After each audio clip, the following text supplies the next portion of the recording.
My friend said I was going crazy, but my mom was alright. From cobblestone streets to horse-drawn carriages to the Liberty Bell, the historical significance around here is immediately apparent.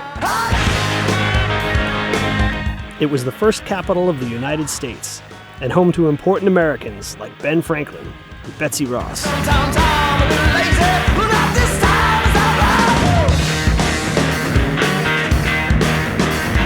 This underrated food paradise is probably our favorite beer city on the East Coast. So it's a good thing we've worked up an appetite as we amble in to Philadelphia.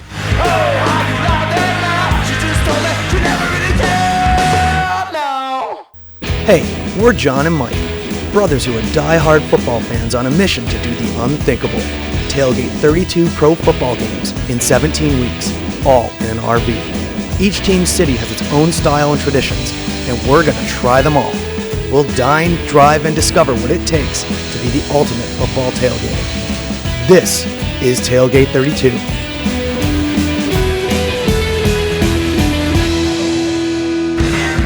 Fresh off our last stop in Cincinnati, we headed into Philly for a Monday night football tilt. Before the game, though, we decided it was time for a snack. The city may be renowned for its cheesesteaks, but we decided that one sandwich just wasn't going to cut it. So we took off on a marathon tour of some of the best in town. We're gonna get started with banh mi, first one of the day. In all honesty, you gotta do number one though, because that's the traditional sandwich. Yeah. That's pretty good. The bread's awesome. The bread is delicious. It's good. This is very good, thank you. I've always had this sandwich with fish on it. Maybe it's because I was eating it at hipster bars in Baltimore. Up next, a falafel sandwich from Bitar's. 1996. We're 2 for 2 right now. There's pickled turnip in here somewhere, I think. Maybe actually. We followed that up with the classic Italian experience at Sarcone's Deli. I'm already full, dude. My stomach hurts. What's the best Italian? You got a few of them on the menu. Yes, this is our regular Italian. This is a very good seller. This is the spicy old-fashioned Italian. If you like spicy Italian meats, which is sharp provolone. She talked us out of the small. This is the kind of sandwich I'm much more familiar with. I've probably had more Italian sandwiches than all the others combined. This tastes like growing up a little bit.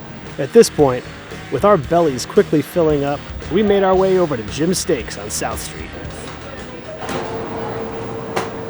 Yeah. Cheesesteak whiz. I also noticed that we can get a beer here. I did notice that. Get a cheesesteak with whiz, and if you can cut it in half, that'd be great. I'm the cook, man. You look like I cut the sandwiches. It looks a little bit larger than the sample size we've been having so far, though.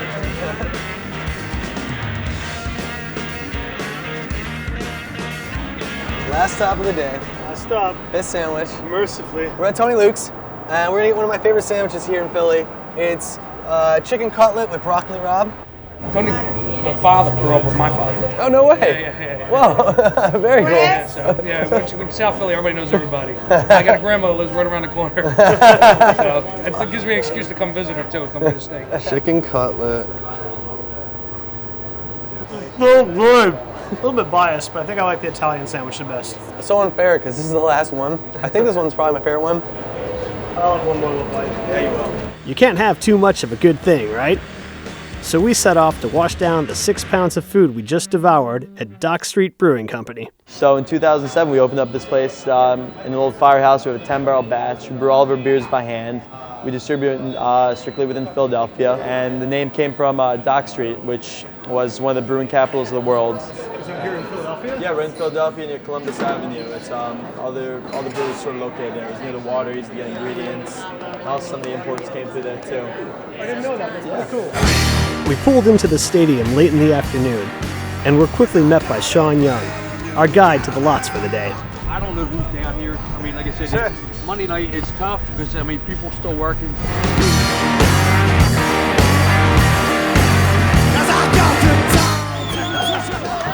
No matter how bad the team's doing, we still make it to every game. We still show up and do what we do. One Crazy Fan started out as a website for fans to post photos, like pretty much promote the fans. I ended up coming down here and setting up a tailgate party, but then people were asking me, hey, I ran out of this, do you have this? So I ended up buying an old ambulance, and I was called the Tailgate Rescue Squad. And I would park that here, set up my tailgate, and anybody that ran out of anything, they just came up, and I just had 1,000 plates, 1,000 bowls, 1,000 forks, knives, sternos, bungee cords, batteries for cameras, whatever you needed, I had it. I used to carry all autographed mini helmets on the ambulance, and kids would come up with their fathers, and I'd be like, yeah, who's your favorite player? They would say it, and I'd pull out a mini helmet with a signature on it and give it to them. I mean, what am I going to do with the autograph? I mean, I can put it in my house, or I can make a moment for the father's son. As the sun set, we headed over to McFadden's, where we met Quimby, a lively character with an outsized personality. We are the largest traveling fan base in the country for any one particular sports team. We've been told that by at least 20 brokers across the country. We are as small as 100 people on a trip to as much as 2,200 people. You're right across the street from the lots here, too. So I mean, you're almost competing with the traditional outdoor tailgate here, huh? Correct. Yeah, and that's when Quimby came to me a couple of years ago. They were doing their tailgate outside. Yep. It just made a lot more sense for him to put people in here. I have an enormous amount of respect for him and this organization. These guys did this from Jump Street here, and they opened their doors to us. And this is the original, and this is where we go. Yeah, that's great. We headed back to the lots and met up with some of the younger fans. Flag on the road to victory. It's raining Saturday. We can't really do that this year. Do you see these guys sitting around this exact same grill about 40 years from now? Awesome. Drinking Pabst Blue Ribbon and Jack Daniels. And upgrade the grill. The Philly tailgate scene was a fun one, despite the crummy weather and the team's losing record. The diehards never fail to show up, and in Philly, they're more vocal than most. We're number one, baby! All day! That's all you hear! Up next, we make our way up I-95 for a second bite out of the Big Apple. Get this guy singing, he's a great singer. I wanna know, it's amazing how you knock me off my one feet. I wanna know what's on your arm. I wanna know,